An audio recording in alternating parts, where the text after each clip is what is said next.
Olá, pessoal, sejam bem-vindos a mais um episódio do Lendo Mentes. Eu sou o Leonardo Weiner, o seu apresentador, e hoje a gente vai ter uma participante muito especial, que eu gosto muito, então é aquela coisa.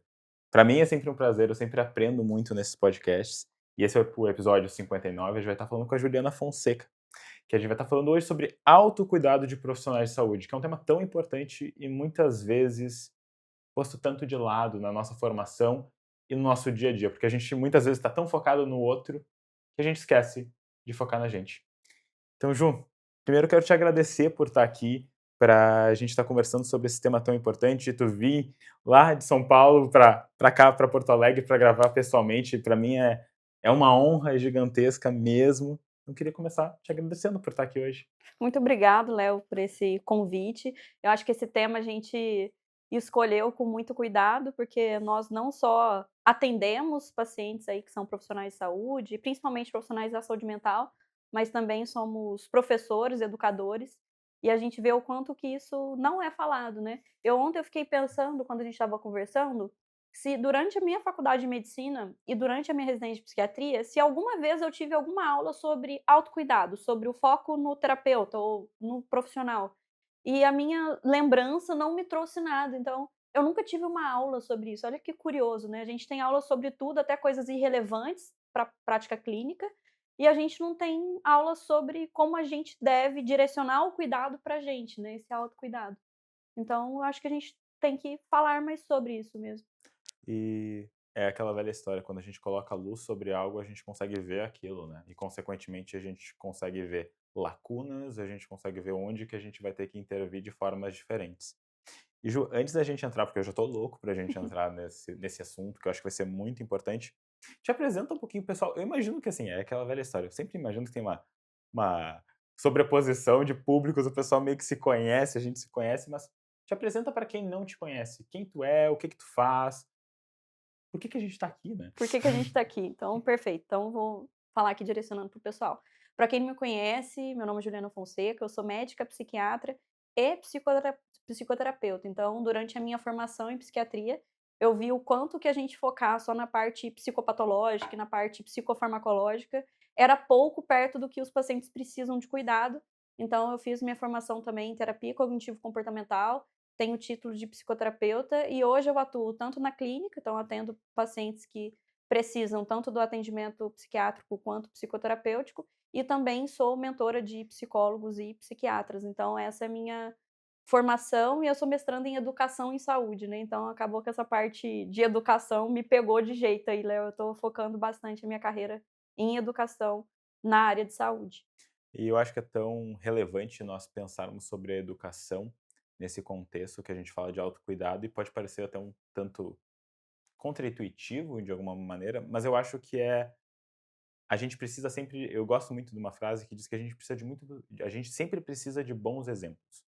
Bons exemplos são muito importantes para a gente entender e ter parâmetros, né? E daí não é aquela coisa, um benchmark. Não, são parâmetros realmente importantes para a gente entender o caminho que a gente está tomando. E quando tu foi falando rapidamente ali sobre aulas, né, que a gente poderia ter tido na graduação, na pós eu já acho que às vezes é um pouco diferente, mas quando eu fiz a minha graduação de psicologia, eu tive aula falando sobre a necessidade de terapia, mas a necessidade de terapia para performar bem em relação aos pacientes. E daí levanta uma pergunta, né? Quanto que esse autocuidado ele é um autocuidado de verdade? Se é só pensando na performance em relação a outra pessoa. Sim, e até uma questão, assim, do profissional fazer terapia pensando em copiar um modelo de terapeuta, ou entender a experiência. Eu já ouvi isso de psicólogo, assim: "Ah, eu comecei a fazer terapia durante o quarto, quinto ano de psicologia, porque eu queria entender um pouco mais o setting terapêutico e eu queria meio que passar pela experiência ali para entender melhor o que que seria a minha vida como psicólogo". E aí entra essa questão, mas, você estava ali para se conhecer, entender suas próprias dores, entender sua própria história ou com objetivos na terapia de melhorar algum quesito ali que estava te incomodando. Ah, não, assim, eu nem tinha queixa nenhuma, né, eu nem tinha problema nenhum. Então entra com uma questão, assim, da terapia pro terapeuta, não ser uma ferramenta só para ele aprender a ser um melhor terapeuta, mas para ele ter contato com a própria dor, justamente para ele aprender a lidar com a dor do outro e ser menos reativo à dor do outro, ele conseguir acolher de maneira empática, né, de não ter uma postura de julgamento. Então, essa questão da terapia pessoal, que eu acho que é a coisa mais óbvia que a gente poderia falar, né, o terapeuta deveria fazer terapia pelo menos durante um período da vida. Não é por uma questão de aprendizado em relação à profissão, mas de aprendizado do próprio funcionamento. E isso é o grande ponto, né, porque técnica a gente aprende de mil e uma formas, né. Tem mil e um cursos, mil e um livros, que a gente vai ler, a gente vai testar, vai pegar a mão realmente de como aplicar um procedimento. Mas lidar com o sofrimento de outras pessoas e lidar com o nosso, porque eu não sei como é pra ti, mas eu incontáveis vezes que eu já me emocionei bastante em sessão com meus pacientes. E como é difícil, né, às vezes é aquilo, parece vira quase uma dissociação, né. Eu saio de uma sessão onde eu acabei de falar de um assunto extremamente traumático, pum, e eu tô indo jantar com meus amigos pra falar de qualquer outra coisa, falar de futebol. É bom poder fazer isso, ao mesmo tempo qual o impacto que isso vai tendo na gente, né, porque a gente tá assimilando, a gente tá escutando todas essas histórias. E não só escutando, né, acolhendo, trabalhando elas, olhando para isso de uma forma muito importante. E a gente vive isso junto do paciente. Se a gente pensa num processo terapêutico, mais longo, então você está acompanhando o paciente, o mesmo paciente há 1 ano e meio, há 2 anos. Você vive aquela trajetória ao lado do paciente. E a gente tem esse modo liga e desliga não só para a vida pessoal, mas quanto no próprio setting terapêutico. Então você acabou de atender uma paciente que acabou de ter uma perda muito grande, um divórcio, um luto, e em outro momento, 50 minutos depois, você está atendendo uma paciente que veio te contar uma ótima notícia que ela passou no vestibular. E aí, em uma sessão, você fica muito feliz pelo processo e na outra você está pensando em como você pode ajudar essa pessoa a passar pelo sofrimento, porque ela vai ter que passar por aquela dor. Então, entre uma consulta e outra, a gente tem, poucos intervalos, né, eu acho que isso a gente precisa rever também, e isso é muito individual, cada terapeuta tem um estilo. Tem terapeuta que fala que não gosta de dar intervalo entre uma sessão e outra, porque cai como se fosse a energia ali do trabalho. E eu acho importante a gente ter rituais ali entre uma troca de paciente e outro, justamente para a gente não ser engolido por essas demandas que não são nossas, mas que a gente precisa trabalhar enquanto terapeuta. E eu acho que daí isso já me leva para uma das primeiras perguntas que eu queria te fazer, são sobre narrativas de quem a gente deve ser como terapeutas, né.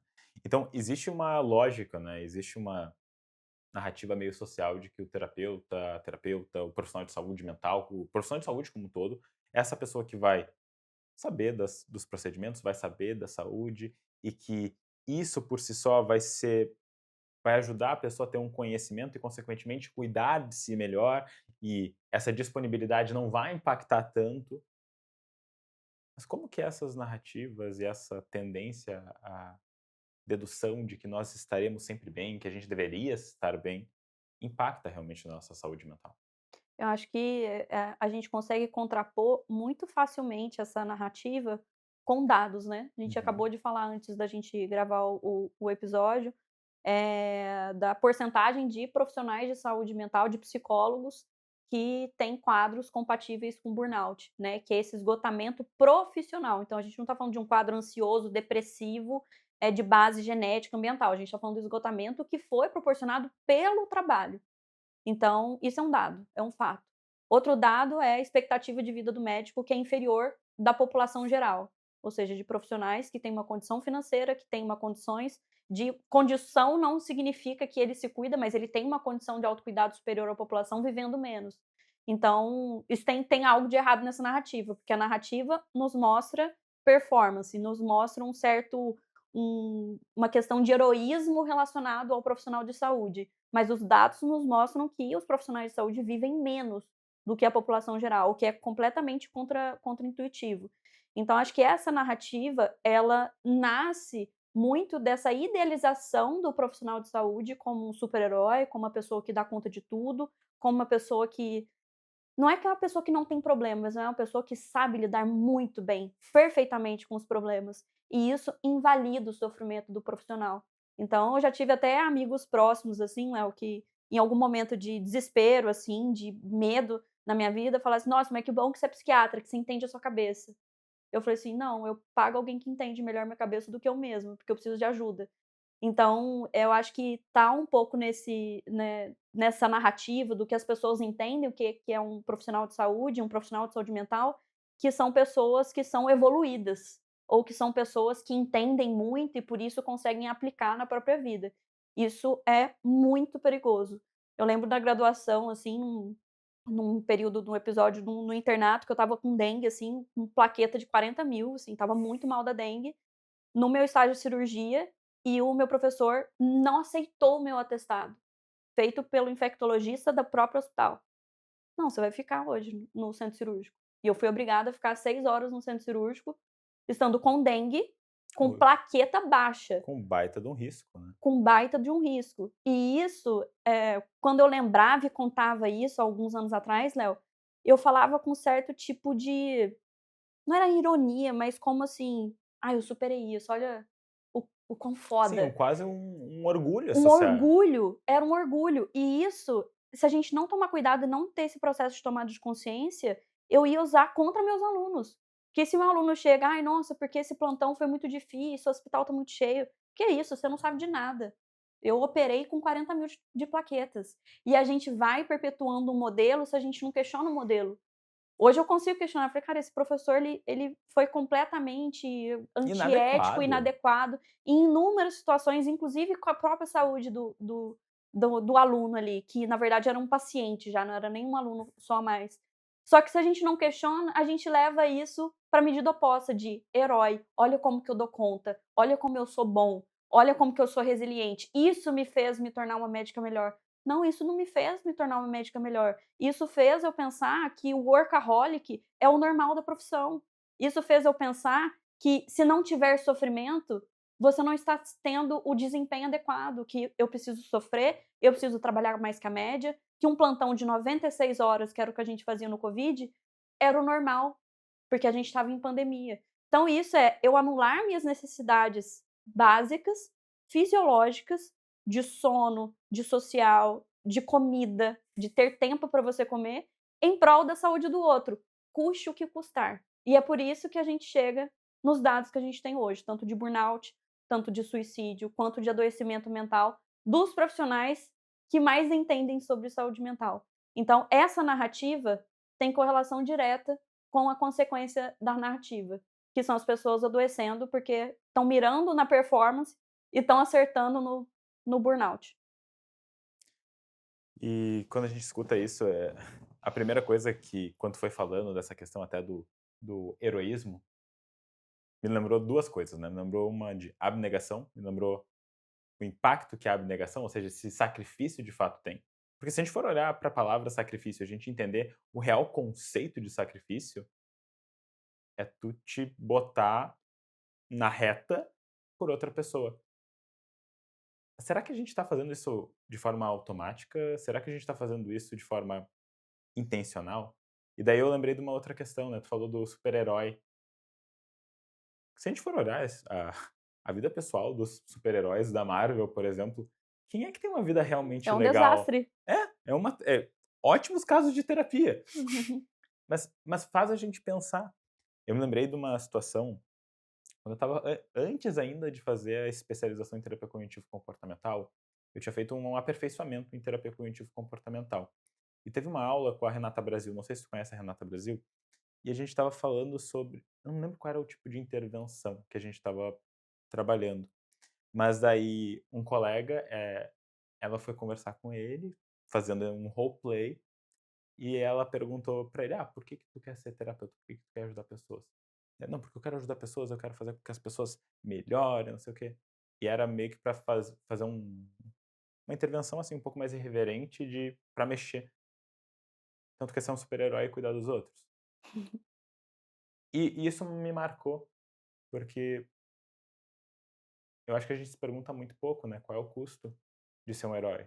Qual é o custo de ser um herói bem entre aspas, né, qual o custo de ser esse profissional que não para comer, qual é o custo desse burnout que a gente está tendo. E daí eu te pergunto, quando tu pensa na tua prática clínica, na tua vivência como profissional como um todo, desde os teus internatos até a tua própria residência, como é que tu vê isso aparecendo?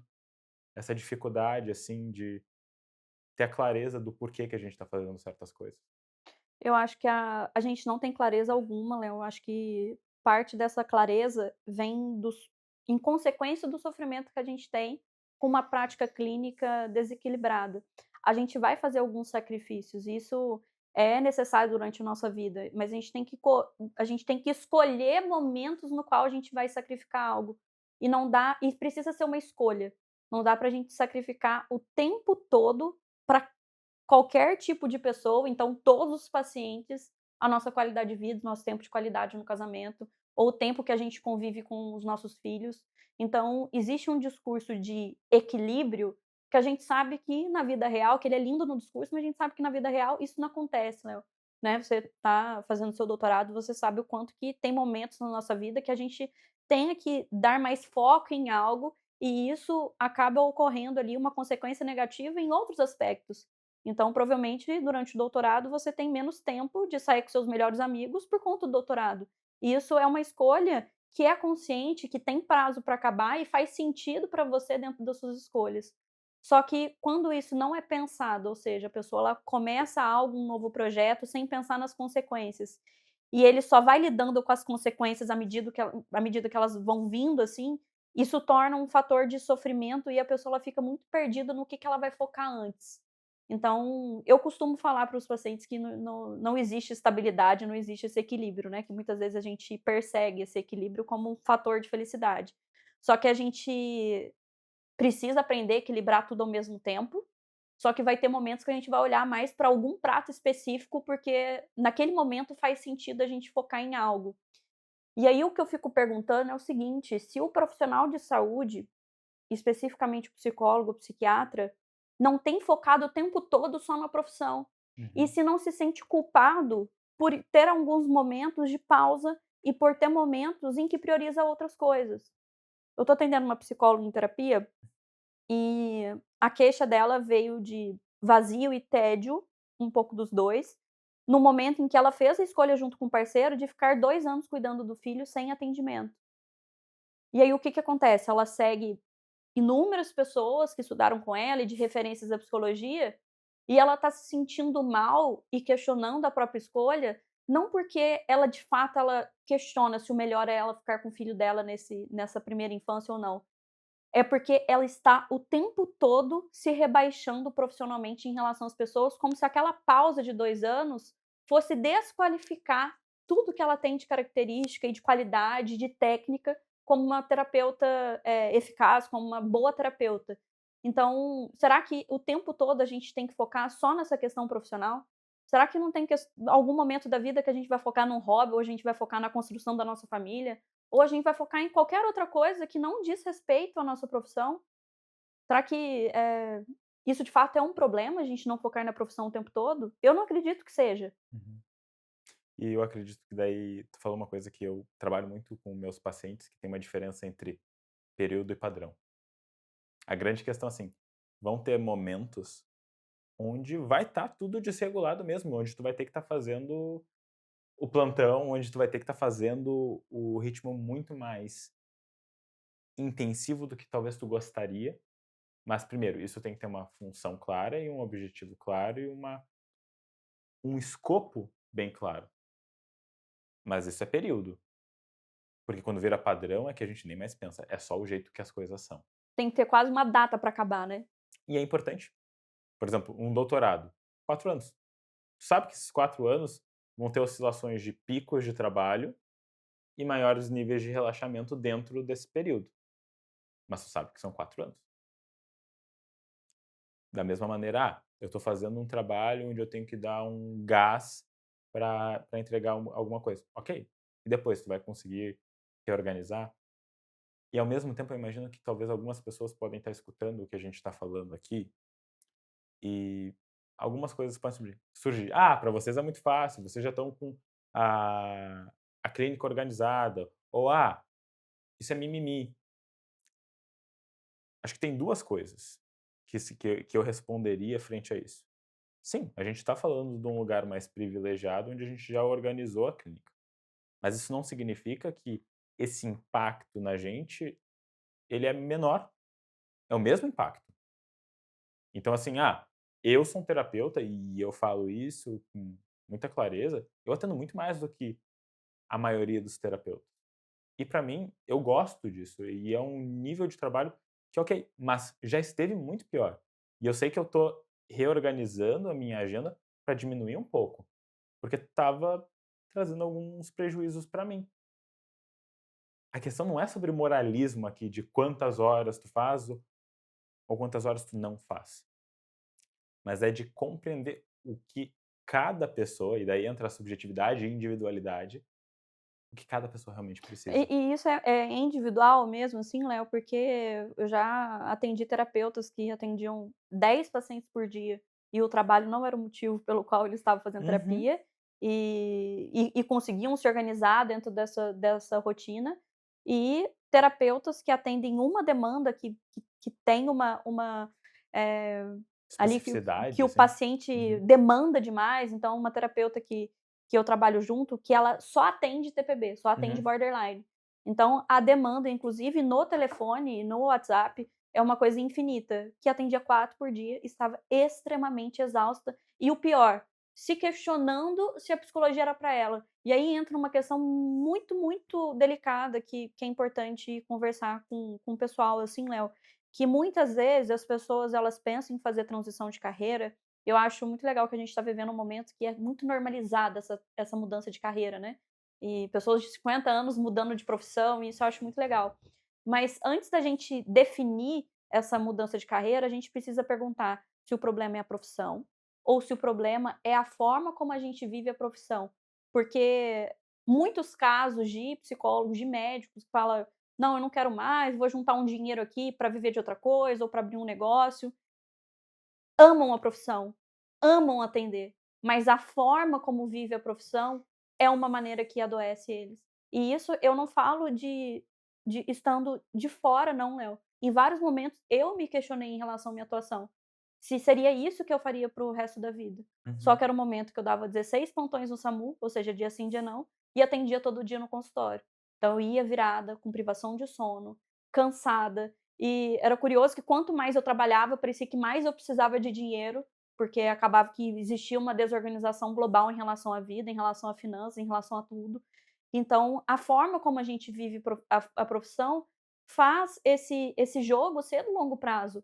Eu espero poder ser terapeuta e poder atuar como psiquiatra até eu me manter lúcida, até alguém Uhum. falar: "Juliana, você não tem mais condição de trabalhar por conta do seu problema cognitivo aí que se iniciou". Mas até lá, eu pretendo trabalhar como terapeuta, que é algo que faz sentido. Eu me sinto útil, eu sinto que eu estou ajudando a pessoa, é uma coisa que eu tenho prazer também no trabalho. Só que esse prazer no trabalho, a gente não pode falar isso de uma maneira glamurosa, porque não é o tempo todo e não é todo dia, Léo. Tem dia que eu estou extremamente cansada. E tem dia que é um saco atender. Sim, e tá tudo bem, porque isso faz parte da profissão, não é todo dia que é legal, e não é todo dia que você acorda motivado. O que é problemático e aí chama atenção, é a síndrome do domingo à noite ali, né. Começou a hora do fantástico, né, Ou começou. toca a música do antigamente do Domingão do Faustão, ou tem a chamada do Fantástico, era clássica, né. "Puts, tem aula amanhã". Sim, e aí isso chama atenção, que é o problema do a minha vida acontece só no final de semana, e de Uhum. segunda a sexta é algo que eu gostaria de evitar.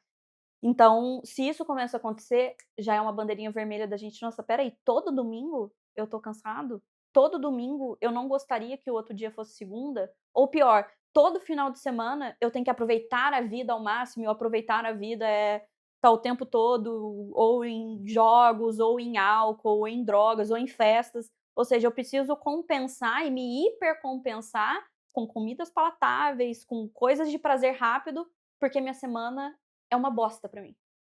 Então, isso é uma bandeira vermelha que a gente deve pensar do porquê que a gente está fazendo aquilo e de como a gente está fazendo aquilo. E isso eu acredito que seja ainda mais comum em pessoas que fazem um trabalho e se sentem desvalorizadas em todos os sentidos, inclusive financeiramente. Uhum. Então, no interior de São Paulo, que é um estado rico, tem um plano de saúde que é um dos mais famosos do Brasil, que paga R$ 15 na sessão do psicólogo, pessoa física, ou seja, tira aí 27% e paga para o médico R$ 27 a consulta psiquiátrica. Para você conseguir ter uma vida com qualidade, você teria que atender ali não sei Uhum. quantos mil pacientes por mês para você ter uma renda que você considera ok. E isso causa sofrimento. Porque eu sei que eu não consigo fazer um bom trabalho atendendo 40 pacientes por dia, que era o que eu atendia no CAPS, que era o normal. 40 pacientes por dia, hoje eu atendo 6 por dia. É a mesma terapeuta, mas será que é a mesma qualidade? É Por matemática, tempo, né. por tudo. Então, lógico que a gente fala aqui de uma posição de privilégio, sim, porque hoje a gente tem um valor de sessão que é justo em relação ao que a gente estudou, mas a gente sabe que parte dessa insatisfação pode ser a maneira e pode ser essa questão do quanto que essa pessoa é recompensada, financeiramente pelo que ela faz. E daí entra até aquelas questões, se eu ia brincar, né, Juliana Fonseca não é prima do João Fonseca, o jogador de tênis, tá. Poderia ser, mas não é. Mas assim, Nossa, eu gostaria muito isso de é muito poder legal, né. bater uma bolinha com Ia ser ele, eu muito amo legal, né. tênis. Não, nós dois, né. Ia ser muito legal. Mas assim, você é até jogador de tênis, você é até jogador de futebol, olha pra profissão e às vezes não gosta mais da profissão, por que não nós com a nossa profissão também? E daí entra a questão, né, essa crítica que pode vir: "Ah, vocês estão falando isso e é mimimi". Quando a gente olha o impacto real e a gente atende muitos profissionais de saúde, não é mimimi. De novo, todo mundo pode ter dificuldades com o trabalho. A gente está falando da dificuldade de trabalho de profissionais de saúde, que uma pessoa que trabalha com engenharia, com vendas, qualquer coisa, pode ter também. Sim, A grande questão é que volta de novo para aquela narrativa que foi onde a gente começou, que deveria ter tudo organizado. Será que deveria ter tudo organizado? Quanto que a gente não está colocando uma expectativa que a gente não colocaria em nenhuma outra pessoa. E daí eu te pergunto assim, né, é muito comum hoje em dia, e isso não é para falar mal de ninguém ou de nada, mas, por exemplo, hoje é muito comum nas redes sociais a gente ver, uma glamorização, assim, realmente da produtividade, do acordar cedo. Até eu estava falando com a Ali, com a minha esposa, tem aqueles vídeos de: "Bora fazer um prato X", eu ia fazer assim: "Bora fazer escrever um capítulo de livro", e daí eu ia aparecer vários cortes batendo cabeça no computador e tal, porque essa é a verdade, né. Parece glamouroso quando a gente posta: "Não, acabei o capítulo". Não, a verdade é que é um caos, né. Como é que tu vê que a forma que as pessoas publicam e falam na rede social pode impactar isso também? a rede social ela traz cortes ali da vida da pessoa, que podem ser verdadeiros cortes Uhum. e podem ser cortes não tão verdadeiros assim, mentirosos, que visam a venda inclusive desse lifestyle. E aí a gente entra numa questão que é do humano, que a gente não consegue lutar contra, que é o quesito da comparação.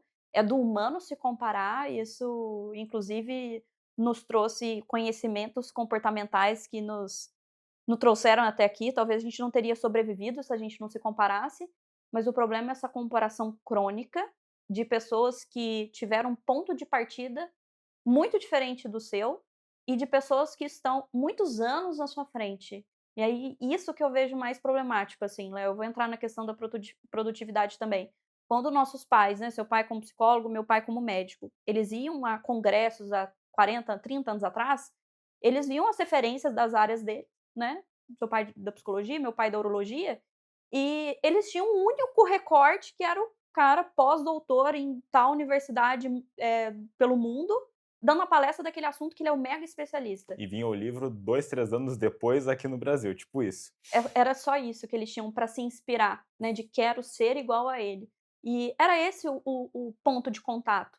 Agora não, agora a gente consegue ver as nossas referências desde a hora que acorda, o que que eles comeram, com quem eles são casados, se eles têm filhos ou não, e isso gera uma comparação crônica que parece que a gente está sempre atrás, e a nossa comparação ela é seletiva, então eu vou me comparar naquilo que eu sei que é pior na minha vida em relação a sua vida. A gente escolhe aquilo que a gente vai comparar justamente para se colocar abaixo.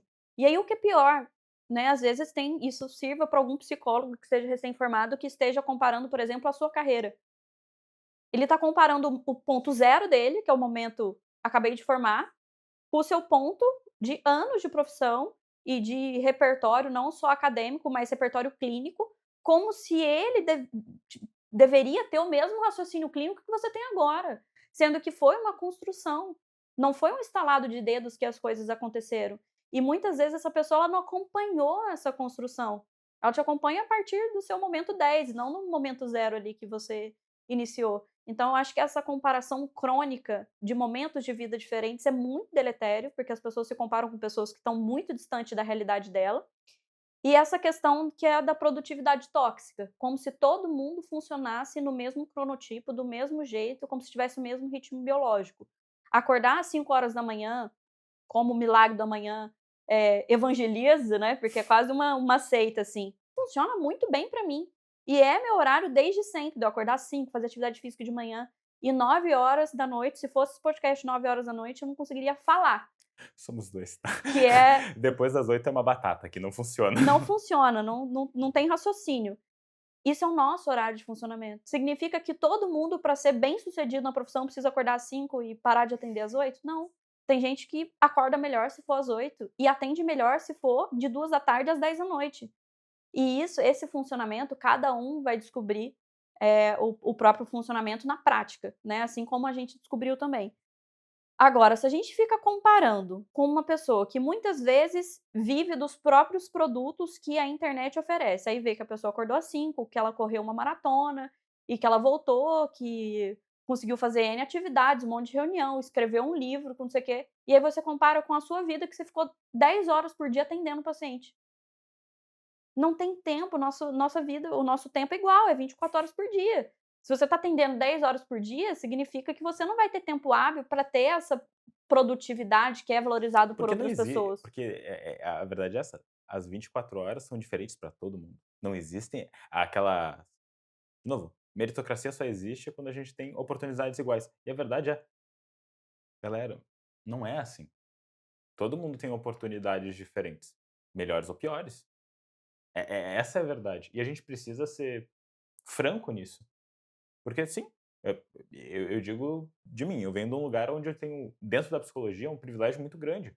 Com 12, 13, 14 anos, eu já conhecia nomes de psicólogos incríveis de fora do país, porque eles vinham para cá para fazer eventos aqui, o que me deu uma caminhada. Isso não significa que eu não tive que fazer outras coisas, mas é injusto, por exemplo, alguém que não tem muitas dessas condições fazer uma comparação. E eu Sim. me lembro, eu não sei se eu já falei isso aqui no podcast, mas eu não sei se eu te falei. Quando eu estava na graduação, eu sempre tive muita dificuldade de fazer a psico por conta do medo da comparação com meu pai. Sempre foi algo difícil para mim. E, de novo, até porque as pessoas botam meu pai num lugar muito estimado, acho que ele conquistou isso, mas para mim sempre foi difícil.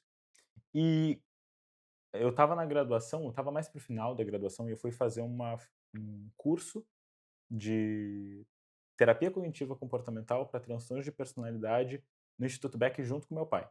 E quem deu o curso foi a Judith Beck, teve uma participação do Aaron Beck. Então eu tive aula com o Aaron Beck, vou dizer isso pro resto da minha vida, é maravilhoso.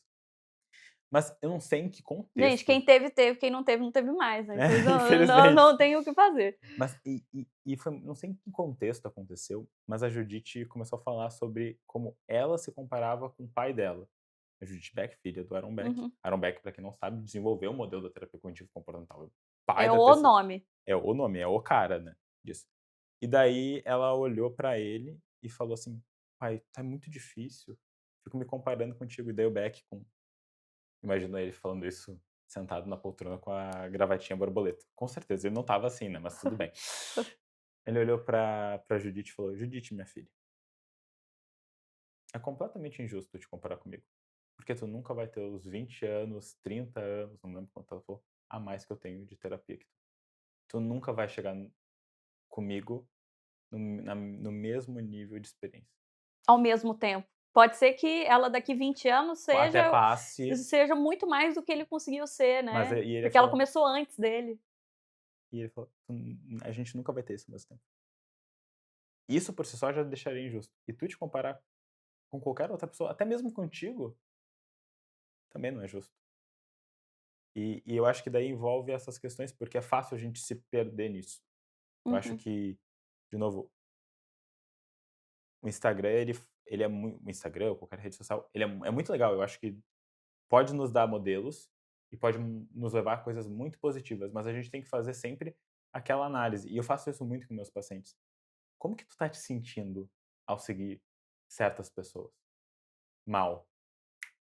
A gente tem que olhar pra isso. uhum. E o importante é a gente olhar no sentido de inspiração, mas ao mesmo tempo a gente conseguir voltar para o nosso lugar e a gente conseguir perceber que essa pessoa para estar nesse lugar, né, que é admirado, talvez ela pagou preços que você não está afim de pagar. Eu Hum, tenho uma grande referência na psiquiatria, assim, que eu tive um contato mais próximo, e pela minha proximidade eu consegui perceber a relação familiar. E hoje é meu modelo na psiquiatria, e antes era o meu modelo em tudo. uhum. E aí a gente começa assim: "Cara, eu gostaria, né, quando eu for mãe, de eu conseguir ter mais tempo com meus filhos do que essa pessoa teve. Eu gostaria, durante, né, meus 40 até meus 50 anos, ter mais qualidade de vida e não ter um quadro de obesidade, de colesterol alto, de pressão alta". Tem uma Eu qualidade de vida diferente, né. então assim, você consegue ter esses recortes, mas você consegue voltar ao ponto, assim, de: "Cara, assim, eu admiro nesse ponto, assim, mas a minha vida é essa e o que eu quero fazer tá dentro de uma fronteira, de um limite que talvez seja mais constrito do que aquela pessoa construiu". E tá tudo bem, porque nós somos diferentes e para o funcionamento ser diferente por conta dessas escolhas também. Mas o que eu vejo é uma pressão no sentido como se o recém-formado tivesse que ter a mesma rapidez, o mesmo raciocínio clínico, o mesmo sucesso, o mesmo valor de sessão. E eu vejo isso, assim, de gente perguntando em caixinha de pergunta mesmo, assim, Léo, de: "Ai, como cobrar R$ 300 na sessão?". E aí, às vezes, eu até chamo no privado para conversar, assim, que eu gosto dessa troca, e a pessoa se informou em dezembro. Tipo, cara, a primeira coisa é você se entender como terapeuta, até para você saber o que que você gosta de atender. Ninguém é bom em tudo. Ninguém é bom em tudo, ninguém gosta de atender tudo. E tá tudo bem, porque quando a gente consegue separar isso, a gente consegue fazer essa separação. Por exemplo, eu não atendo idosos, Uhum. eu nem estudo mais a parte de demências e transtornos cognitivos da terceira idade, porque é algo que eu não gosto de estudar. Logo, eu acho o correto, o melhor eu não atender essa população, porque ficaria má assistida por mim. Então, é importante o terapeuta no início, ele focar na criação do repertório, no estudo, e não em ganhar dinheiro e performar como se ele fosse a referência dele.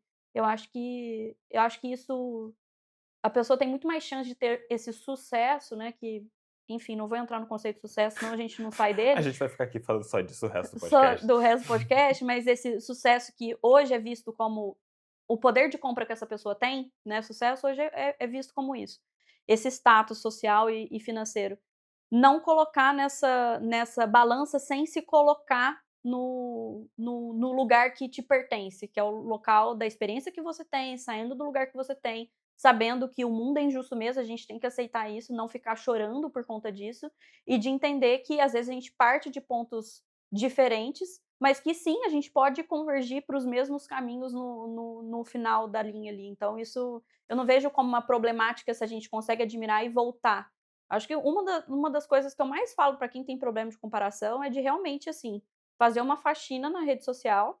Eu devo seguir, sei lá, 200 pessoas, eu sigo pouquíssimas pessoas. Muito provavelmente hoje, se eu abrir meus stories aqui, vai ter alguém de férias. E daqui um mês, muito provavelmente vai ter outras pessoas de férias, porque são 200 pessoas. É normal que durante 365 dias sempre tem alguém de férias. Minha vida não é ruim porque eu não tô de férias igual a maioria das pessoas que estão ali, que vão ter momentos de férias diferentes.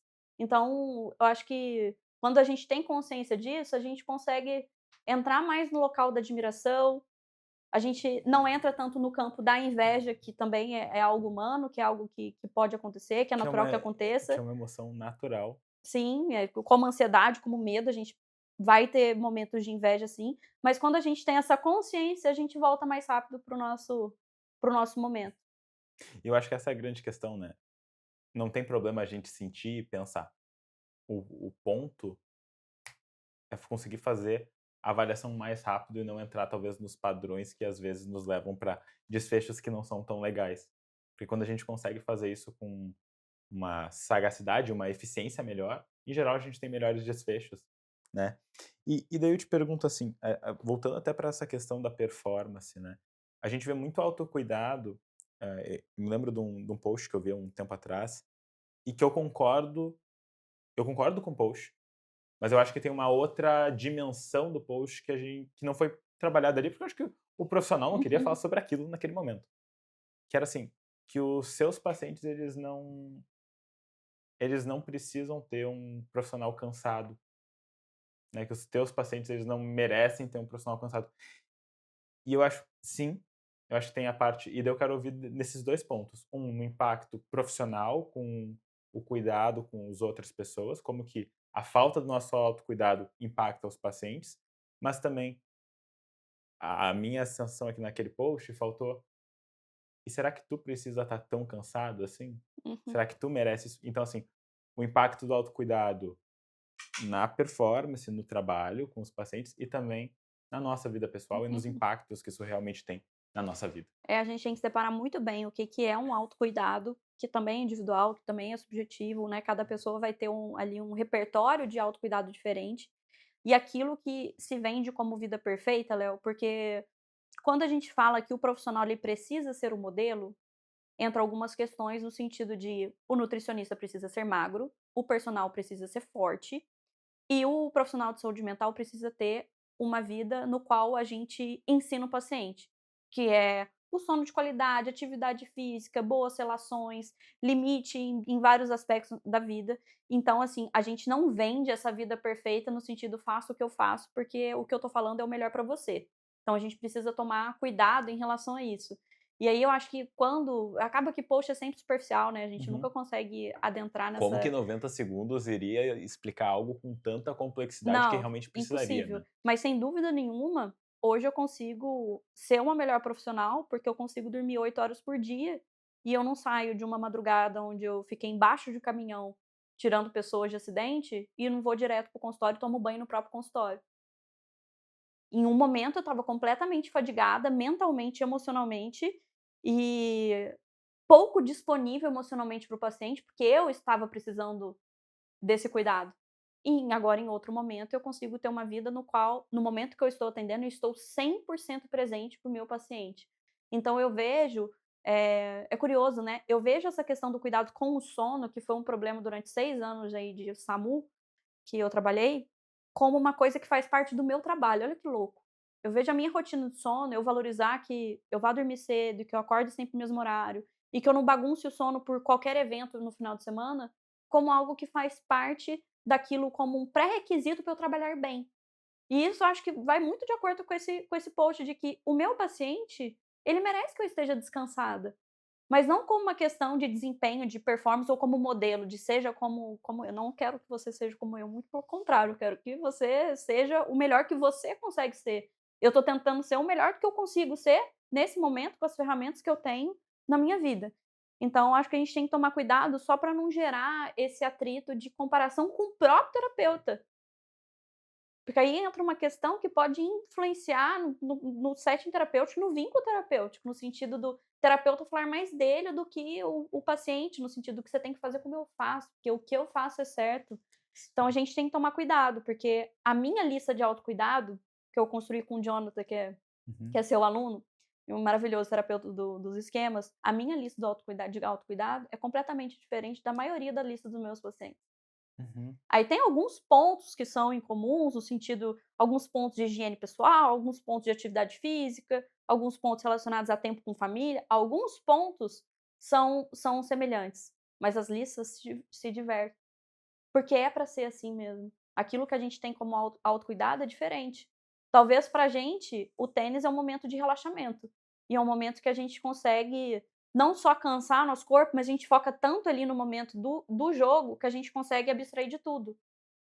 Mas provavelmente para o João é um momento de tensão, porque é um momento de performance, é um momento que a vida dele depende daquilo e todos os patrocinadores estão esperando aquilo dele. E é aquilo, né. E daí entra sempre a importância do contexto, né, porque a mesma atividade vai ter uma função completamente diferente para determinada pessoa, né. Sim. E é curioso, Léo, que, às vezes a gente entra numa comparação tão frenética e nessa coisa da performance tão frenética, que teve uma vez que eu estava jogando tênis, hoje a minha esposa joga mais do que eu até, eu comecei quando criança, hoje ela joga melhor que eu, começou faz 3 anos. E eu comecei aquela coisa de: "Eu nem vou postar que eu tô jogando tênis". Eu não posto que eu tô na quadra ou minha raquete, não posto nada. E aí eu comecei a ficar mal no sentido assim: "Nossa, eu não tô indo em nenhum torneio", torneio, assim, de amadores, não tô indo em nenhum torneio, ou não tô treinando saque, ou o meu saque nesse não tá entrando. E aí eu comecei a questionar, assim, sozinha, né, essa habilidade de ser o próprio terapeuta, às vezes, de: "Cara, qual que é a função do tênis na sua vida?".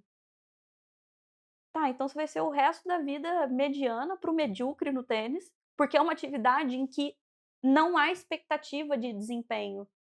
É natural que você melhore quanto mais você pratique, mas não é o objetivo final melhorar, o objetivo final é eu ir lá e esquecer de tudo. E às Brincar, né. vezes judiar da bolinha se eu tô Exato. um pouco estressada, de isolar e perder algumas bolinhas por conta disso. Então, quando a gente percebe a função e o objetivo da gente conseguir ler o livro, não porque um livro completo, não porque a gente quer fazer um resumo do livro e postar na newsletter, ou postar num post, ou mostrar o quanto que você absorveu do livro, mas você aproveitar um livro porque você leu um livro, sem a E cobrança. e aconteceu comigo isso, no início do ano, eu tinha eu queria retomar leitura, porque leitura sempre foi uma prática e um hobby meu muito importante, e ano passado casei, fiz obra, me mudei, caos, caos, caos. Não deu tempo, não estava dentro da rotina do jeito que eu gostaria. Eu: "Ah, vou fazer um troço diferente pra Eu vi que você estava postando frases todos os todos os dias. dias". Só começou a ficar um inferno. Tinham dias que, tipo, eu me lembro de um dia muito particular, eu terminei de atender às 8 da noite e daí eu fui num churrasco com alguns amigos.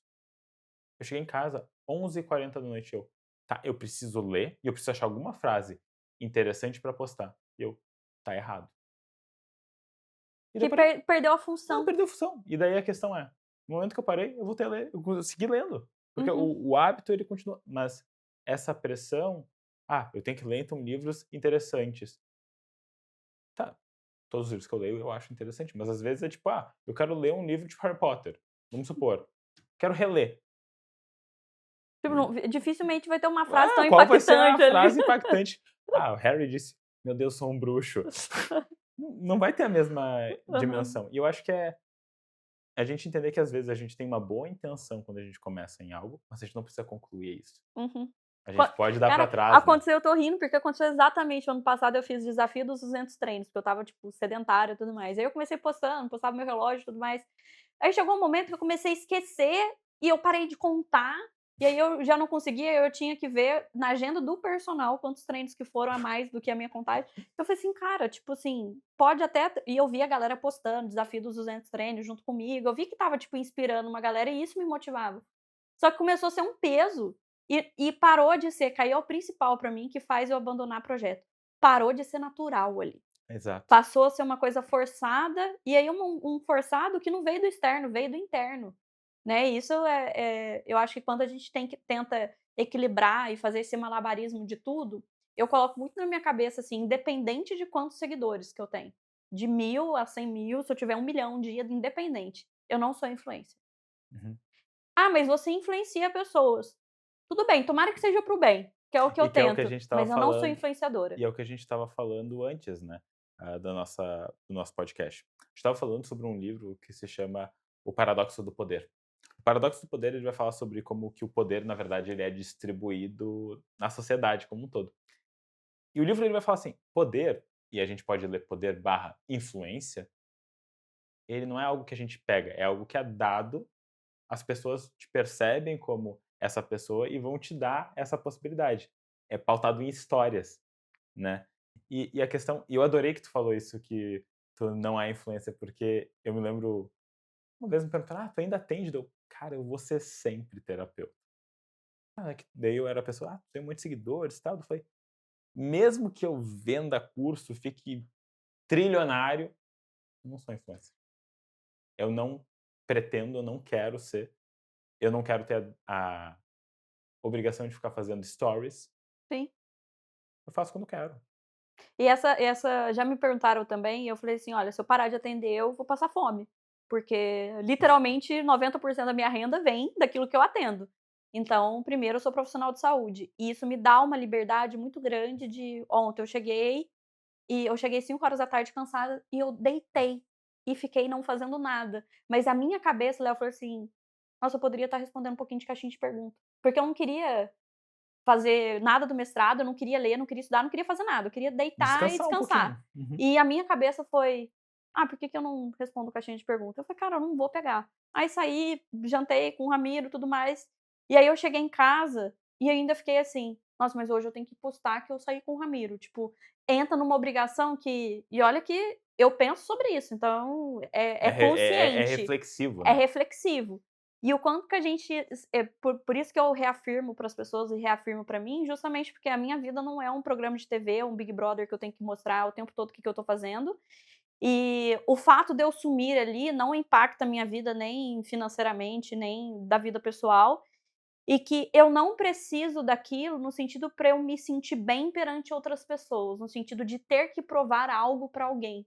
E isso precisa ficar na cabeça de quem é psicólogo, quem é profissional de saúde e usa o Instagram como ferramenta de captação ou como ferramenta de psicoeducação, de educação em saúde, precisa ficar na cabeça que às vezes você vai ter uma semana do cão, você tá mudando, que você tá resolvendo um monte de coisa, que todos os seus pacientes se estabilizaram ao mesmo tempo e que você não vai postar um story durante 10 dias.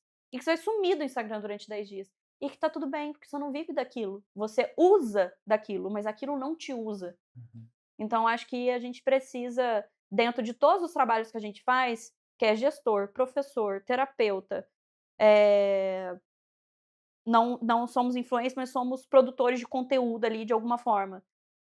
Da gente ter uma hierarquia daquilo que é mais importante para o daquilo que é menos importante, pra gente ir deixando de fazer do menos importante para o mais importante. Né, a gente precisa ter essa hierarquia. Para mim, a hierarquia é muito fácil de entender que meu paciente vem antes do da caixinha de resposta. Que enquanto meu WhatsApp não está zerado, e todos os laudos e todas as receitas não serem entregues, eu não vou abrir meu Instagram. Porque existe uma hierarquia daquilo que é mais importante para daquilo que é menos importante. E vem aquela lógica quando a gente estuda palavras, eu adoro estudar palavras, né, a prioridade vem de priori, então algo Vem na antes. frente da outra. Essa é a verdade. Quando a gente define prioridades é que tem algo que precisa vir antes. E isso não é diminuir que a outra coisa tem importância. Ela também pode ter, Uhum. mas outras coisas podem e provavelmente serão mais importantes que aquilo. E daí eu Sim. acho que até tu já meio que responde, né, porque eu tinha feito uma pergunta que é: como que a gente pode manter esse autocuidado nessa dinâmica de todas essas funções que a gente tem, e fazendo esse cuidado para que Instagram ou qualquer outra tarefa não mine a nossa saúde como um todo, Uhum. né. Eu acho que daí é isso, né, é conseguir elencar o que que a gente quer fazer, quando a gente quer fazer e por que que a gente quer fazer. E eu acho que a questão de ter limites claros, assim, fica muito fácil na minha fala, mas é muito nebuloso na prática quando a gente trabalha só em casa. Eu percebo, assim, que e a gente estava conversando antes do podcast, que quando a pessoa atende em casa, ela está no mesmo ambiente, tendo todos os estímulos da vida dela dentro do mesmo lugar. Então a gente precisa começar, para quem atende só no online, né, não tem um espaço físico de atendimento, de ter rituais ali de estou indo trabalhar, eu entro no meu escritório e eu resolvo as coisas, de estou saindo para almoçar e eu não vou comer na frente do computador ou na frente do celular respondendo o WhatsApp de cliente. Ou de estou finalizando o meu trabalho, fechar a porta e pode ser ritualístico mesmo. De você ter essa consciência de estou fechando a porta e eu não vou responder mais paciente hoje. Porque eu acho que parte desse adoecimento é dessa disponibilidade 24 horas por dia, o tempo todo, que eu durante minha residência, a minha formação foi em psicanálise. E eu tinha minha analista 5 vezes na semana, fiz formação mesmo, antes de eu conhecer as terapias cognitivos comportamentais. E a minha psicanalista na época falava que era uma cilada narcísica minha, de eu ficar o tempo todo, disponível o tempo todo para os meus pacientes 24 horas por dia no WhatsApp, Que era uma justamente cilada, ela não estava nem um pouco errada, né. é, exatamente. Que era uma cilada com certeza, mas porque primeiro que a gente não dá conta mesmo, e segundo que o sofá de casa, do momento que você vai assistir um jogo que você quer ver, ou que você vai assistir uma série que você estava ansioso pra ver com a sua esposa, não pode ser um momento em que você dá uma olhadinha pra ver se nenhum paciente tá precisando de algo. Porque eu acho que é esse limite que a gente vai precisar traçar e ser consciente o tempo todo. Eu particularmente só tenho um celular, Léo. Eu também tenho um e eu tenho só um número. Eu só tenho um número, porque a experiência de ter 2 aparelhos pra mim foi pior. Só que, é um exercício meu, de hoje de manhã, por exemplo, eu separei um horário pra eu resolver tudo que era do paciente. E aí, nesse momento podcast, obviamente, eu não vou ver nada. Durante o momento que a gente vai estar almoçando, eu também não vou ver nada. Então, provavelmente, só depois que eu chegar na minha casa que eu vou conseguir ver. Mas eu fico tranquila no sentido que até às 9 da manhã eu sei que todo mundo foi respondido. E agora outra oportunidade que eu vou ter vai ser 6 horas da tarde, e depois o que for grave durante o final de semana, o que não for grave só na segunda. Então é um exercício que não é do paciente. O paciente vai entender o WhatsApp, às vezes, como uma ferramenta 24 horas.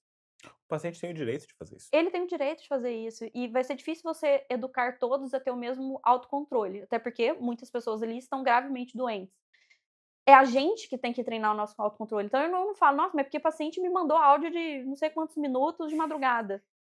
Tá bom, você pode até conversar com o paciente sobre esse comportamento, mas o principal é: você ficou ouvindo o áudio durante a academia, durante a esteira?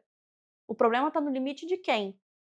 Não é do paciente, é o limite que o próprio terapeuta coloca em relação ao trabalho. Então eu acho que a gente tem que estabelecer, isso que é muito nebuloso, fronteiras mais fixas de: nesse momento eu vou curtir com a minha esposa, nesse momento eu vou ter uma refeição. Eu ontem eu ainda falei para o Ramiro, fiquei 3 horas jantando com o Ramiro, nenhum dos 2 pegou o celular em nenhum momento. Coisa maravilhosa. E eu falei assim: "Sabe que eu tô triste? Disso ser mais raro do que eu gostaria". Sim, o simples fato de falar coisa maravilhosa representa o como É isso raro. é exato. Eu percebo que essa demanda, a gente entra nessa justificativa de: "Não, mas eu tenho paciente grave". Eu atendo muito caso de suicídio e TPB, muito. E é uma das coisas que eu mais gosto de atender. Então eu sei que eu vou ficar muito mais preso no celular do que psiquiatra que atende, por exemplo, transtorno de ansiedade, que tem menos reviravoltas nesse sentido durante uma mesma semana, entre uma sessão e outra.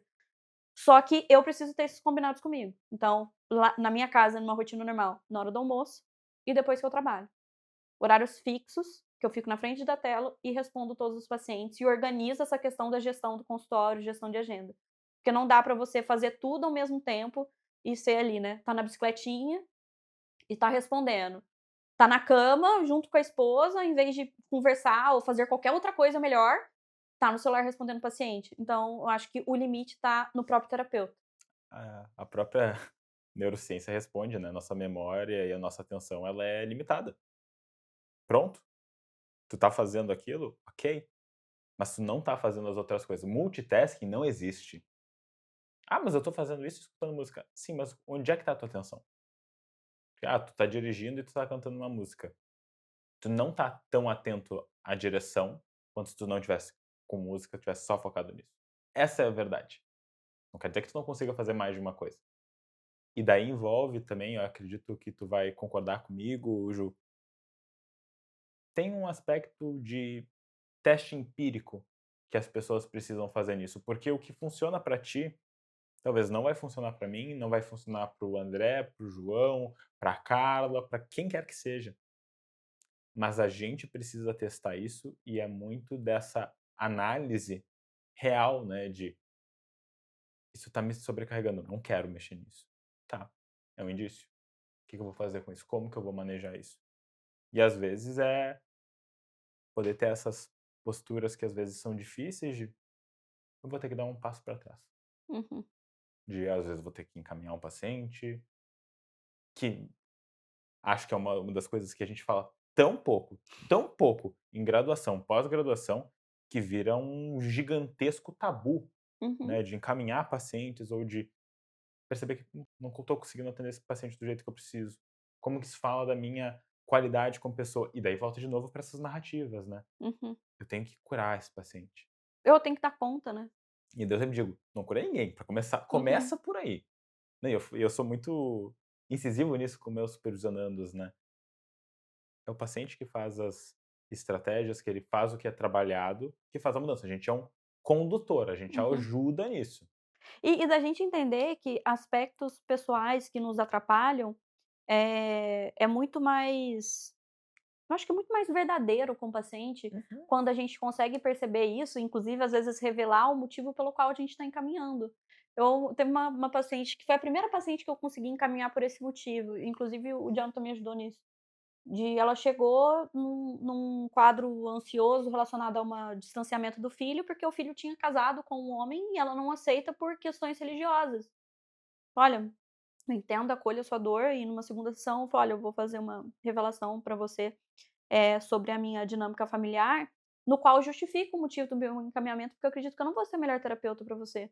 Eu sou casada com uma mulher e eu acho que isso pode enviesar, inclusive, meu olhar sobre a sua questão da dor". E ela ficou super sem graça, infelizmente não era isso que eu queria, que ela sentisse, e eu pude encaminhar para um terapeuta que eu sei que manejou muito melhor esse desconforto em relacionado ao relacionamento do filho. Porque o primeiro impacto que chega em mim, no caso, porque eu sou uma terapeuta que na vida pessoal é homossexual, no sentido de é uma paciente homofóbica. Então isso já colocou ali por mais que você trabalhe as suas próprias questões, já colocou ali um distanciamento que ia prejudicar o processo terapêutico. Então é muito mais honesto quando a gente reconhece e vai falar assim: "Olha, eu não sou a melhor pessoa para você. E eu tenho uma limitação em relação ao TPN. Eu encaminho na Uhum, terapia. Psiquiatria, ok, mas em psicoterapia eu encaminho". E eu uhum, acho isso muito melhor para o paciente e para mim, porque eu não sofro antes de atender de: "Caraca, eu não acredito, hoje é o Léo. uhum, Nossa, às 11 é o Léo. Nossa, eu não acredito que eu vou ter que atender o Léo hoje". Não me provoca esse sofrimento e eu sei que o paciente ele vai ter um terapeuta que ou é especializado ou dá conta melhor do que eu. E isso não me inferioriza, muito pelo uhum. contrário. Eu acho muito mais digno o profissional que consegue perceber essas próprias nuances ou essas próprias limitações, porque a gente não foi feito para atender tudo, né. Eu me lembro de uma coisa que um supervisor me falou uma vez, e foi uma coisa que eu queria muito ter escutado na graduação, no início, no meio, no fim, durante quase todos os momentos de estágio ou de não só de estágio, mas aqueles momentos onde tu te questiona sobre tratamento, sobre onde tu te questiona sobre várias questões que é: tu não precisa ser o último terapeuta do teu paciente. E quando esse supervisor me falou isso, eu sabe quando fala e passou a supervisão. Mas aí eu voltei para aquilo depois, eu fiquei parei, eu pensei, eu cara, é genial na simplicidade que é isso, mas é isso. Às vezes tu não vai conseguir vencer tudo que tu almejaria de vencer com o paciente, às vezes não vai dar o match que precisa dar. Tem várias questões, e eu acho que isso daí normaliza que autocuidado, limites, talvez esse é o modelo que a gente precisa passar para o paciente. Uhum, Porque qual é a mensagem que a gente está passando quando a gente não respeita esses limites? uhum, E daí vai para a performance, mas também vai para o nosso cuidado. Então é bidirecional, né. Impacta na performance, mas impacta no pessoal, né. O uhum. PJ e o PF estão sendo impactados ali, né. E isso o paciente sente, né. Eu lembro uma paciente que falou pra mim, com uma dificuldade enorme, assim, no relacionamento amoroso, e aí teve um momento que eu me senti muito invadida, assim, na sessão, e eu pontuei isso pra ela, eu falei assim: "Você percebe que o que você tá fazendo aqui comigo durante a sessão é a mesma coisa em que ocorre no seu relacionamento, que existe um padrão aqui? Eu me senti desrespeitada por você nesse momento". "Nossa, doutora, você falou de uma maneira que eu não me senti mal". Acho que eu posso conversar com as pessoas dessa maneira. Você não me agrediu pra falar aquilo que você sentiu. Então, mas a gente não precisa agredir ninguém pra gente falar que a gente não gostou da atitude do outro. Então, quando a gente coloca o limite para o paciente, também é uma forma da gente ensinar um modelo no qual a gente quer que ele aprenda também a viver a vida dele de uma maneira mais saudável do ponto de vista de relacionamento ou do ponto de vista ali, da vida pessoal, da maneira que ele lida com as questões pessoais. Então, nesse quesito, nesse ponto, eu acredito sim no terapeuta como modelo, né, na maneira que fala, na maneira que pontua, Uhum. no sentido de, se você precisa de ajuda e eu não estou disponível no WhatsApp e eu tenho os horários específicos, você vai ter que ir para o pronto-socorro, porque eu não consigo te ajudar o tempo todo. Eu não estou disponível para você o tempo todo, eu tenho outras pessoas. Isso ensina o paciente também que ele não pode estar disponível o tempo todo em todas as relações, porque ele não vai dar conta. Isso Não tem vai gerar como, uma né. sobrecarga e vai gerar uma frustração. É consequência da disponibilidade completa é a frustração, porque é impossível, é sobrenatural. A gente não consegue ser esse fazer isso que é sobre-humano. Até porque, e é perfeito isso, porque se a gente faz isso para o paciente, é quase como se a gente estivesse falando que relações podem ser assim, e a frustração de não ter relações assim é muito difícil. Até porque terapia, convenhamos aqui, né, Ju, é um setting muito específico. Qual é o outro contexto onde tu tá falando sobre as tuas questões, as tuas dificuldades, e a gente tá trabalhando apenas nisso, e não existe em nenhum contexto a tua obrigação como paciente de cuidar de mim como terapeuta, Uhum, porque não existe. sim. Tu pode ser inadequado comigo, daí eu vou botar limite. É uma Uhum. coisa, outra coisa é outra. Não existe nenhuma relação que Nenhuma se relação assim assemelhe. porque não existe relação que não tenha algum grau de reciprocidade distinta. Sim, e toda relação começa a partir de um grau de interesse. E as pessoas ligaram o interesse como se fosse algo ruim. "Ah, eu tenho interesse em você", no sentido de interesse financeiro ou É interesse uma coisa ruim. maquiavélica, né. É maquiavélico. Não, é uma relação de interesse. Eu tenho interesse em você, assim como você tem interesse em mim, porque tem algo que você pode me dar, assim como tem algo que eu posso te dar. Isso é troca, e isso toda relação vem dessa interlocução de ações e de interesses. Então, na terapia não existe interesse que o terapeuta tem no sentido de reciprocidade. E aí eu vejo às vezes com supervisionando, né.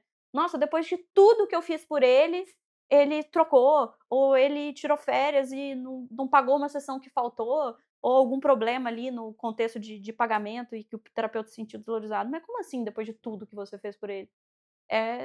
É uma troca, né, ele te paga uma quantia de dinheiro que, né, no nosso mundo é o que funciona hoje, e você presta o serviço pelo qual você é técnico e você tem perícia para atuar. É uma prestação de serviço no É final uma das contas. prestação de serviço. Então, assim, onde que tá essa revolta? Essa revolta vem desse a mais, desse limite que não foi colocado e depois que eu fiz tudo por ele, assim, ele me abandonou. E aí que mora o perigo, né. Sim, e daí tu tá buscando o que tu tá buscando? Ah, valorização, afeto, cuidado, tudo justo, tudo válido. Mas será que nessa relação? Sim, não é nessa relação que você vai buscar. Se tu buscar ali, 2 coisas provavelmente vão acontecer. Tu não vai ser suprido, e 2 isso vai ter um impacto negativo em diversos contextos, Inclusive no setting terapêutico. principalmente no setting Uhum. terapêutico. Porque daí tá, eu tô precisando disso. E o Uhum. paciente, ele pode sentir, né, cobrado nesse sentido, e a relação se tornar uma relação em que o paciente precisa provar para o terapeuta que ele está melhorando graças a ele, assim, no sentido de quase que pedir desculpa: "Nossa, Léo, desculpa, mas eu não consegui fazer aquilo que a gente combinou". Não, mas você não tem obrigação de cumprir algo por mim. A gente está fazendo Pra ti. pra ti. Se você não fez, eu entendo que você está sendo prejudicado, mas é por você ainda assim. E é aquilo, eu não fico chateado contigo, eu fico só preocupado por ti, Sim. né, é por ti, é muito menos sobre nós, né, Uhum. e de novo, é do ser humano, né, a gente vive a partir da nossa perspectiva, então consequentemente é natural que às vezes a gente olhe pensando em nós, como impacta em nós. Mas eu e a minha esposa, a gente tem uma brincadeira que pode parecer meio mórbida, mas não é nem um pouco mórbida, mas ela nos ajuda muito, que é assim, ó, é de falar: "E todo mundo vira pó, Uhum. vai virar pó". Somos insignificantes no sentido, estamos num planeta que a gente não consegue nem ter a dimensão do que é o tamanho do espaço. Tipo, a gente não consegue ter a dimensão de tamanho disso. Uhum. Os Então, números não são pra gente é tão abstrato ao ponto de incompreensão, de é velocidade da luz ou de qualquer outra coisa, né. é incompreensível, mas tu conseguir ter essa compreensão, essa noção de insignificância é de não é sobre ti. Tu falou, né, que tu tem dificuldade de trabalhar com transtorno de personalidade narcisista, eu trabalho muito. Sim. E uma das coisas que eu falo muito em aula, quando eu tô falando sobre transtorno de personalidade narcisista, é que o comportamento quase nunca é sobre ti. Uhum. É sobre eles, é sobre o processo de defesa deles, né, de uma forma ou de outra, né, são as estratégias que aprenderam. Isso não quer dizer que tu tem que gostar e tem que atender. Uhum.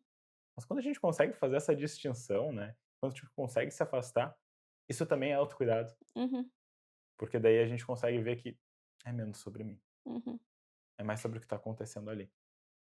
Sim, e essa toda essa bagagem, Léo, olha tudo que a gente está trazendo nesse episódio, é impossível uma pessoa de 23 anos, 24 anos, que está saindo da faculdade, que muitas vezes teve uma graduação muito baseado em coisas da psicologia que não é aquilo que a gente usa na prática, né, sobre o que fazer com o outro, mas sobre o que fazer com as próprias dificuldades. Então, parte daquilo que a gente conversou é muito sobre aquilo que a gente aprendeu a partir da nossa própria experiência.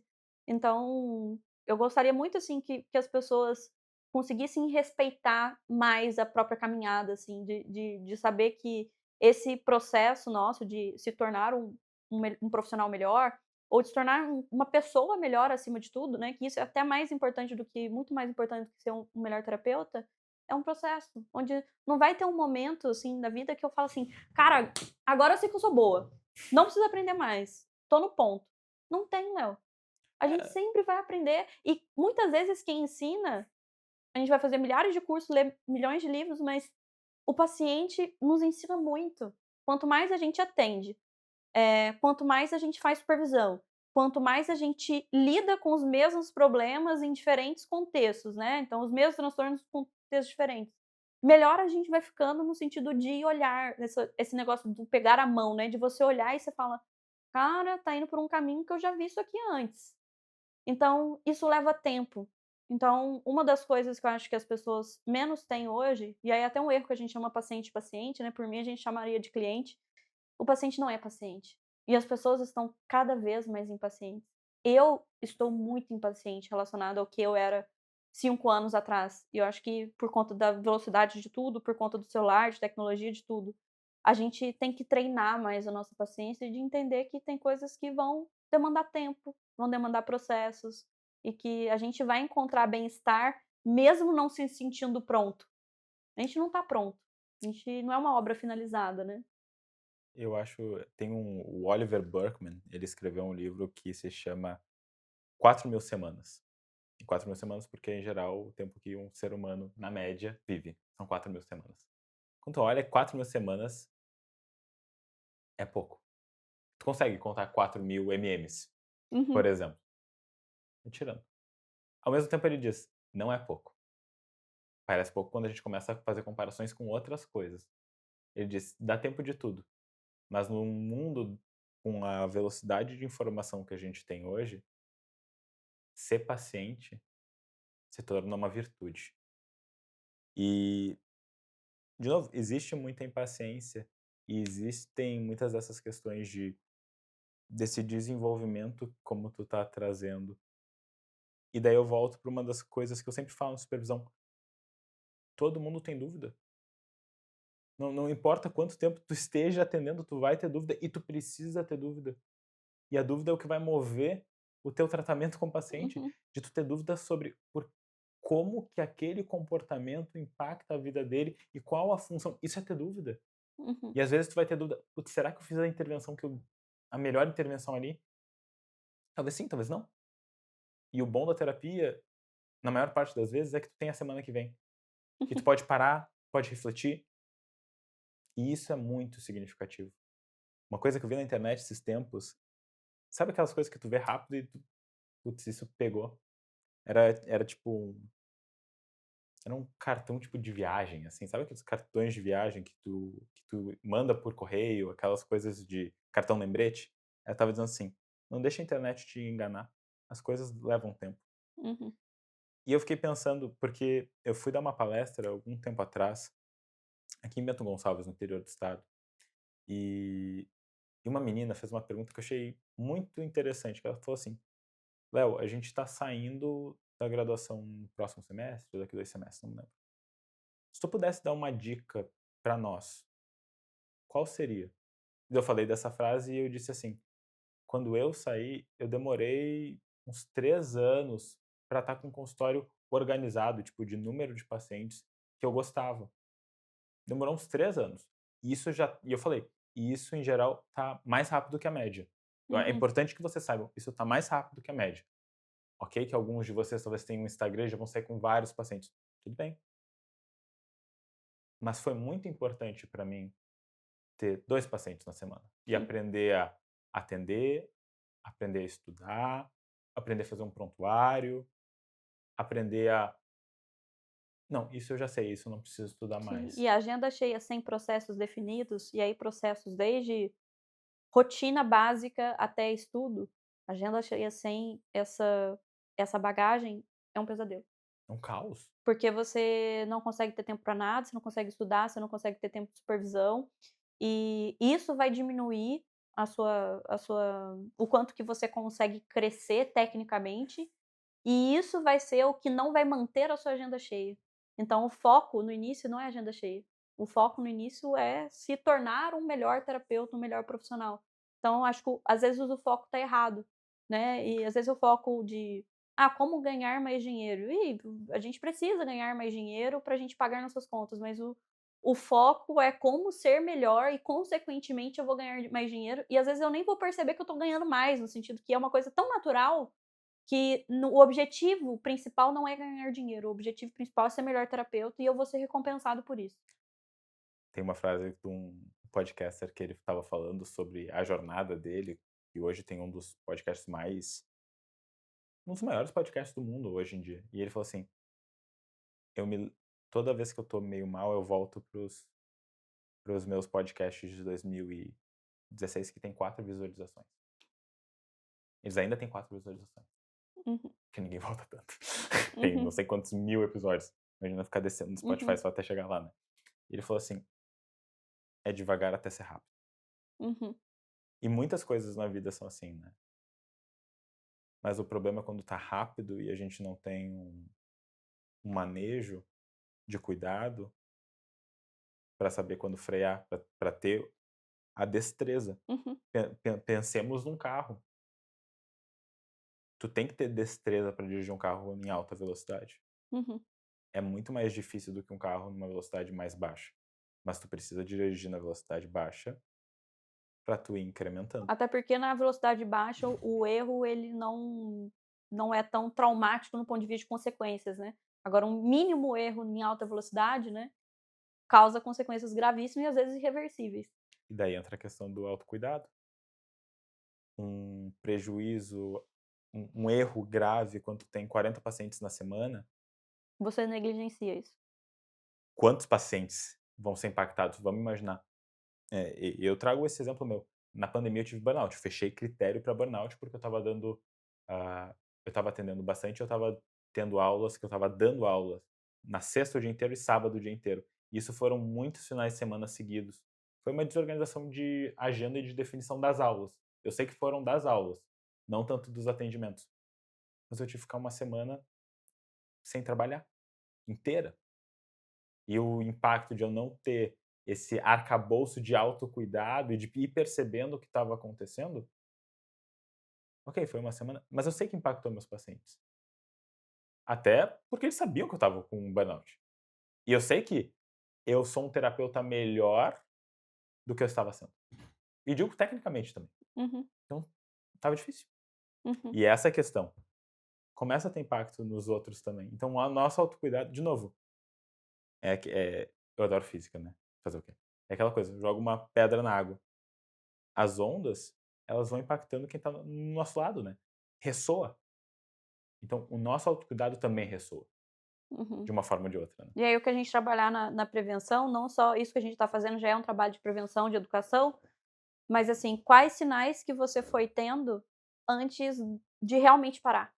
Que aí é realmente assim, o carro deu pane, tá, mas teve vários alertas ali no painel do carro, ou você negligenciou uma revisão, ou você negligenciou e colocou uma gasolina ruim, então você não se alimentou direito. E teve vários sinais ali para não acontecer essa pane completa e te deixar na mão no meio da estrada. O que que aconteceu? A gente tem que prestar mais atenção nesses sinais, e a gente tem os sinais de cansaço, de fadiga, daquele momento que você começa a perder o prazer naquilo que você está fazendo. Então isso para mim, o meu sinal principal que realmente assim, ó, vai dar pane, é eu começar a perder o prazer. De eu começar assim: "Nossa, hoje eu tenho tantos pacientes. Ai", e reclamar de uma coisa que é um sonho para mim, de agenda cheia é o sonho de qualquer profissional que trabalha no particular. Nossa, uma agenda de procura, que tem espera. Quando isso começa a virar um problema e um sofrimento, isso é um sinal. Você já tinha sofrimento antes de parar. Exato, exato. Por exemplo, para mim é muito fácil, é sono, é estar com mais sono e dormir mal. Quando eu começo a perceber isso, em seguida vai vir a questão de tipo: "Putz, eu tenho que atender, Uhum, tenho que atender tantos hoje". Então é e tu ir identificando para tu poder fazer também essas reorganizações de agenda, essas pausas que são terapêuticas, uhum. né, de por exemplo: "Não, tá complicado, deixa eu me organizar então para daqui 1, 2 semanas fazer uma pausa, tirar uma semana, tirar 2 dias, estender o final de semana". Isso, e aí você prepara os seus pacientes para essa pausa de: "Olha, na semana tal eu não vou atender", e aí fica algo planejado financeiramente com os pacientes, e aí funciona essas pausas. E ter essa pausa, sem culpa, É, e né, de profilática, né. você viajar sem culpa, de você ficar 5 horas num dia jogando videogame, se é uma coisa que você gosta, sem culpa de você estar de videogames e não estar estudando, não estar fazendo outra coisa, entre aspas, "produtiva". Porque a gente não precisa ser produtivo o tempo todo, a gente pode ter tédio, a gente pode ter momentos que é lazer pelo lazer, sem nenhum outro tipo de ganhos além da própria alegria no momento ali, e que tá tudo bem. Eu Os italianos têm algumas deixas que são legais, né, tem uma que se chama dolce far niente, a doçura de não fazer nada, né. E o ócio é importante para muitas coisas, para Inclusive pra criatividade. criatividade, né. Exatamente. Que tempo tu tem de resolver problemas se tu não consegue parar? Por que que as nossas grandes ideias vêm no banho? Não tá fazendo nada no banho. Só que daí: "Ah, vou botar um podcast, vou ficar". Talvez valha a pena fazer o exercício de: "Vamos ficar sem". E daí, Ju, te pergunto assim, o que que tu faz na tua vida pessoal para promover esse autocuidado? Quais são práticas que para ti são importantes e, assim, inegociáveis? Pra mim negociável e assim, igual pra você, né, o sono é um sinal de alerta, né, pra mim é assim, se eu não cuido do sono, as coisas vão piorar no sentido de ansiedade. Eu tenho um quadro de ansiedade basal, de ansiedade generalizada. E aí eu percebo que o sono me desregula, então o sono é o principal. Atividade física pra mim, pra iniciar o dia, é importante no sentido de start, e no sentido dessa rotina de sair de casa, fazer atividade física, voltar e começar o dia. Para mim é importante que os momentos de refeição sejam momentos que não tenha nenhum outro tipo de distração e que eu tenho tempo de qualidade ali com a minha família, com a minha esposa. Isso para mim também é inegociável. Eu acho que para mim faz muito sentido também que eu tenho um grupo de discussão clínica no qual não é organizado por nenhuma instituição, assim, onde é um grupo de discussão clínica barra desabafo pessoal, assim. E nesse espaço a gente consegue se colocar a nossa vulnerabilidade de profissional como terapeuta, sem se sentir estranho, sem se sentir julgado. Então eu percebo que as pessoas buscam esses espaços de supervisão, supervisão em grupo, de curso, isso é importantíssimo, mas é importante também você ter essa rede de pessoas que vão te ver para além do terapeuta, né. Eu gosto muito de supervisionar pensando nas habilidades do terapeuta também, não só pensando no caso, né, de colocar o terapeuta como foco, não só o caso que está sendo supervisionado. E nesses grupos onde a gente se sente mais acolhido, eu acho que isso dá sentido para nossa prática e a gente vê que a gente não está sozinho. Então talvez quem esteja escutando ou, né, vendo o podcast, também se sinta acolhido no sentido: "Cara, eles têm isso também?".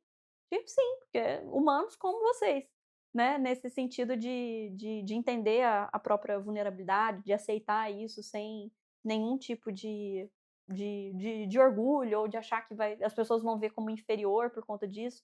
Então ter esses locais seguros.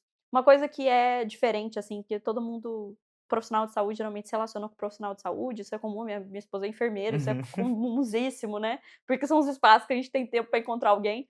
Mas meus melhores amigos são os meus melhores amigos de infância, não tem ninguém que é da área da saúde. É um fotógrafo, uma designer de moda e uma jornalista. São meus amigos de infância, assim, um advogado. São os meus melhores amigos de infância e são as pessoas que eu convivo socialmente, assim, de sair, de tirar férias junto. Isso pra mim é muito importante, porque esses locais com esses meus amigos que é da minha cidade, do interior de Minas, eu sinto não é uma discussão de caso, e eles não têm rotina parecida com a minha. E a gente fala de qualquer coisa, menos de medicina, menos de psiquiatria. Então, ter esses espaços de escuta, onde você se sinta acolhido na sua profissão é importante. Mas é importante também você ocupar espaços onde não sejam só pessoas que falam sobre as mesmas coisas.